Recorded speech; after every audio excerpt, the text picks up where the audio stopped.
Yerushalmi Nedarim, Perek Tshi, Halacha Gimel. Rabbi Meir Omer, Yesh Dvarim She'en Kenolad, Ve'enan Kenolad.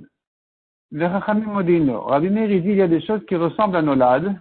On a vu que ouvrir un éder par un Nolad, c'est une marloquette Rabbi Eliezer et Chachamim si c'est faisable ou pas. Nolad, ça veut dire une nouvelle situation qui est arrivée après le Neder et qui n'était pas prévisible. Selon Rabbi Eliezer, on a vu, on peut ouvrir avec Nolad. Selon Chachamim, on ne peut pas ouvrir avec Nolad. Ici, notre Mishnah vient nous dire, il y a des choses qui ressemblent à Nolad, mais qui ne le sont pas. Donc, on n'a pas de problème d'ouvrir un éder avec. Et donc, c'est ce que Rabbi Meir dit, Chachamim sont d'accord avec lui. Ketad, comment ça, de quoi il s'agit? Amar Konam Sheni Nosep Lonit Shaviara. Il a fait un éder de ne pas se marier avec une telle qui est un père méchant. Amrou Lomet Oshasa Tshuva. On lui a dit non, il est mort, ou il a fait Tshuva, il est gentil.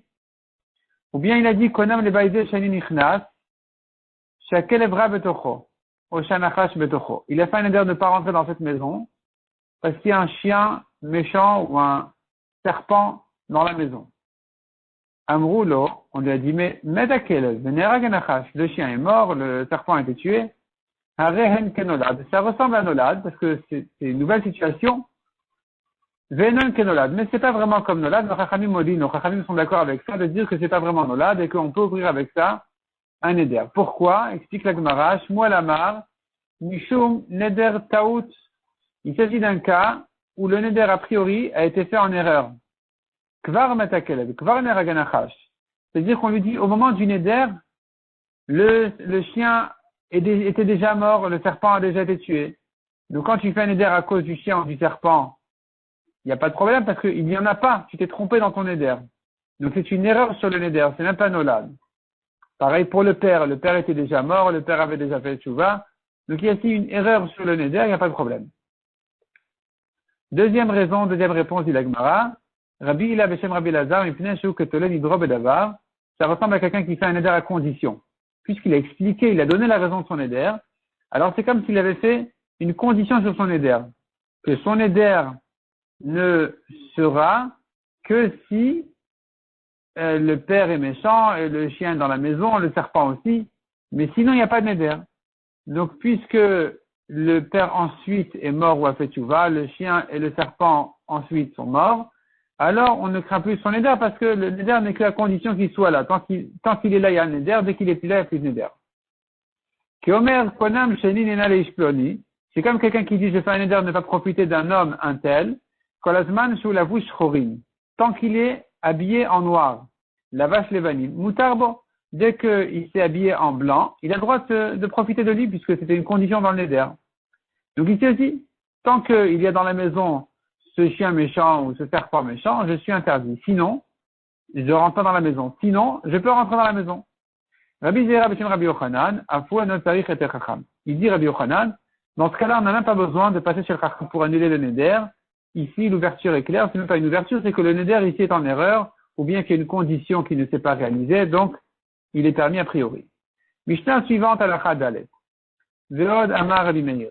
Potrina Minakatuv Sheba Torah. On peut ouvrir un Neder en lui ramenant des psukim de la Torah. Veomer lui dit, Ilu Aïta Yodea, si tu savais, Shata Over Alotikom Velotitor, qu'en faisant ton éder, tu transgresses l'interdiction de la Torah de te venger ou de te souvenir, garder rancune, te souvenir du mal qu'il t'a fait.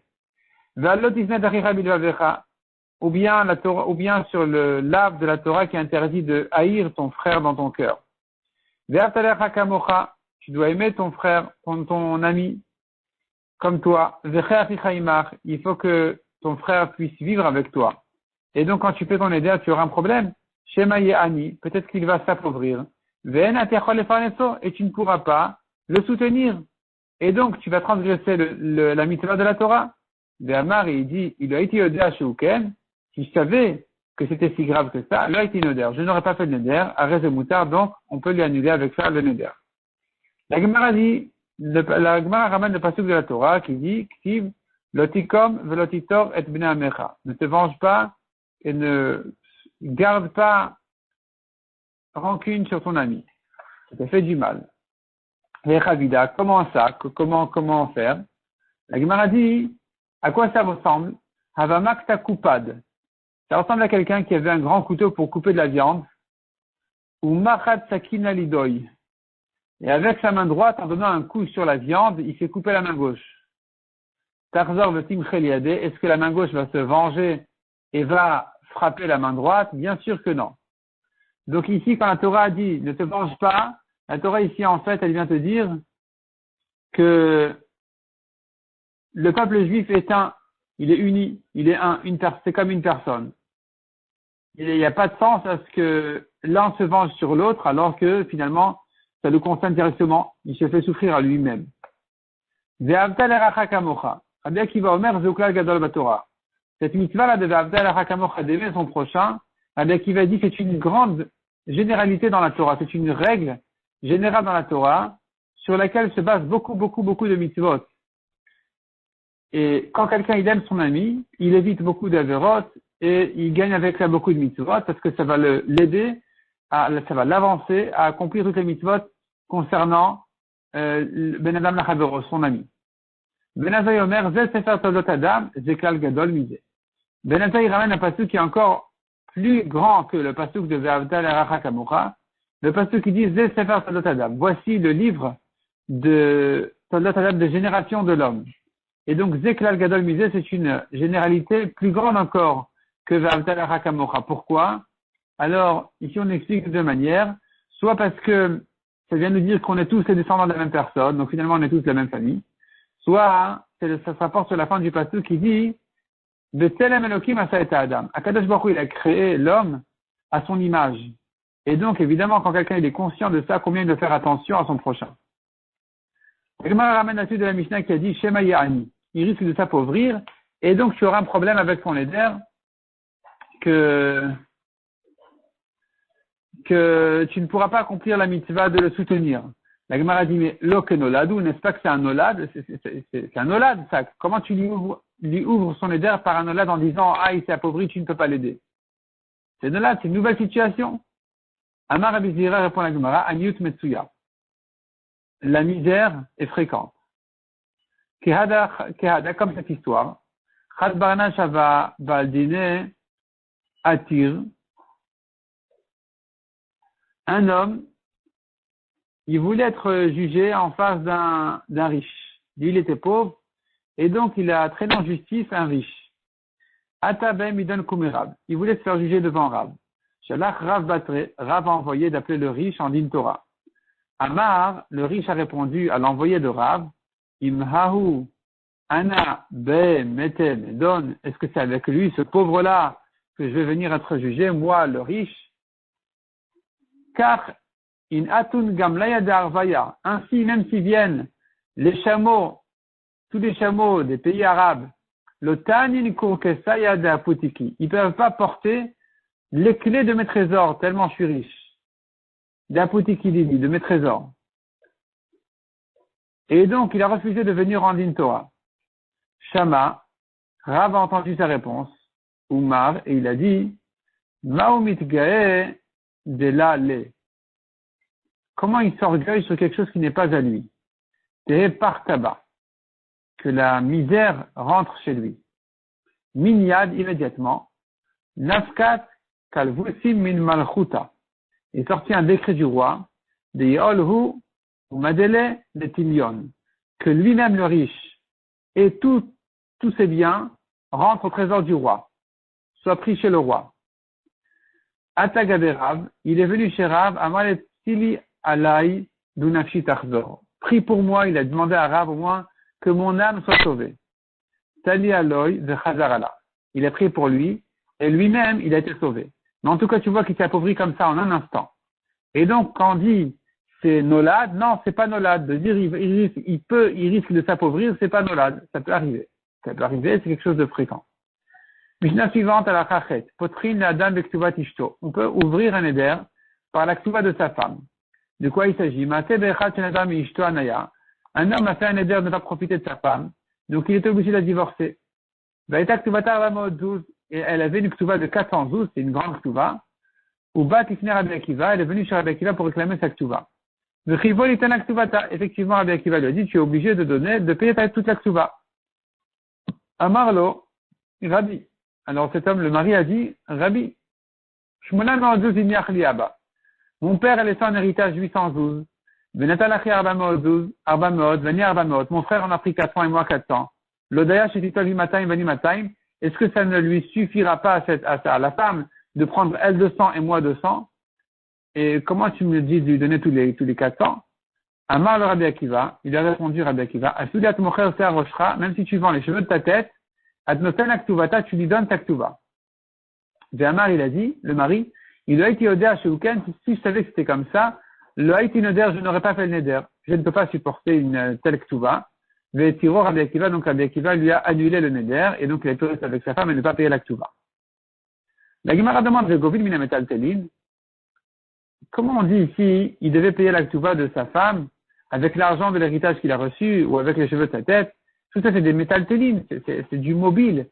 À l'époque de la Gemara, on ne payait la ktuva qu'avec des immobiliers, avec des terrains. Amar Ayiva répond à la Gemara, Afalgav de Temar Govin mina métaltélines, malgré qu'on a dit effectivement le badi ne peut encaisser la ktuva que Afalgav de Temar, donc il faut dire ici En Govin mina métaltélines, malgré qu'on a dit le badi ne vient pas se mêler et encaisser la ktuva avec ce qui n'est pas de l'immobilier. Omer lo sheiten. Cependant, le dayan, le juge lui dira a priori, va payer quand même. On ne peut pas le forcer, mais au moins on lui dit va payer. Et donc c'est pour ça que Rabbi Akiva lui a dit tu dois payer. Rabbi Misha Sha'al. Maoul Omar li Yoroshin nikvot mina mesho abadin. Il faut corriger ici aussi mina metal telin. Est-ce qu'on dit aux héritiers de payer la ktuva des biens mobiles? Ou bien non? Au mari on dit tu dois payer. Si tu n'as pas de terrain, paye-moi en argent. Mais aux héritiers, on ne va pas dire ça. Amar Rabbi Abba Mari, Matnita Amraken. Rabbi Abba Mari dit, on peut le prouver dans notre Mishnah. She'en Omer Lahen, qu'on ne dit pas aux héritiers payer. S'ils ont des terrains qui sont hypothéqués, bien sûr ils doivent payer. Les terrains automatiquement, les terrains de l'héritage automatiquement sont hypothéqués. Mais s'il n'y en a pas, on ne va pas leur dire payer en argent. Des Minan Taman, car on a pris là-bas dans la Mishnah qui dit, et là, inatnu le yorshim, chez Kulan Tichin Tuvua, Vene aussi Tichin Tuvua. Là-bas, il s'agit du cas, un homme est mort, et il y a sa femme qui vient réclamer la ktuva, il y a un créancier qui vient réclamer la dette, il y a les héritiers qui viennent hériter, et il a laissé un gage chez quelqu'un. On ne sait pas à qui le donner. Là, on dit, on ne sait pas à qui le donner, à qui les trois donner, aux héritiers, ou aux créanciers, ou à la femme. Donc ici, on dit, la halakha est comme ça. Il faudrait donner aux héritiers, parce qu'ils doivent tous jurer. Le créancier, il doit jurer. La femme, elle doit jurer qu'elle ne s'est pas faite encore payer. Le créancier, pareil. Tandis que les héritiers, si tu ne sais pas, tu leur rends à eux. Et donc, c'est pour ça que Rabbi Akiva est là-bas de donner aux héritiers. Donc, chez Kulan Tichin Tuvua, je reprends la phrase, et là, il y a chez Kulan Tichin Tuvua, il faut donner plutôt aux héritiers parce que tous les autres, ils doivent jurer avant de se faire payer. Ils doivent jurer qu'ils ne se sont pas encore fait payer du vivant du père. Alors que les héritiers n'ont pas à jurer. Et donc, tu vois de là qu'on n'a pas à dire aux héritiers payer. Si on devait leur dire payer, même de ce gage-là, alors qu'est-ce qu'on a gagné ici? En quoi ils sont mieux que la femme et le créancier? C'est donc la preuve qu'on n'a pas à leur dire de payer. Mahu mishbeuna. La question elle est-ce qu'on fait au moins jurer le mari quand il n'a pas de terrain immobilier et qu'il est question qu'il paye en argent ou autre chose? Est-ce qu'on le fait jurer qu'il n'en a pas quand il refuse de payer? La Gemara dit non, évidemment que non. Si on ne peut pas le forcer à payer, évidemment qu'on ne va pas le faire jurer qu'il n'en a pas. Taman Amrin, il y a une expression qui est dite là-bas à Babel, min tavna le gavai, ou min gouf le gavai, de sa paille, je ne peux pas me faire payer, et de son corps, je pourrais me faire payer. Si le badi ne peut pas se faire payer de sa paille, de ses biens mobiles, alors comment veux-tu que le badin encaisse la dette de son, en fait, que le badin vienne réclamer de son corps de jurer? quand tu le fais jurer, c'est que tu viens réclamer au corps de payer en fait une choua. Or ici, même de ses biens, on ne peut pas le faire payer. Le Badi ne se mêle pas pour le faire payer de ses biens, que des terrains immobiliers, oui, mais pas de ses biens mobiles. Donc si de ses biens mobiles de sa part on ne le fait pas payer, comment veux-tu le faire jurer qu'il n'en a pas? Donc la halakha reviendrait, s'il a des terrains immobiliers, le Badi vient se mêler et encaisser. Sinon, le Badi va lui dire a priori de payer, mais on ne peut pas ni le faire jurer ni le forcer à payer.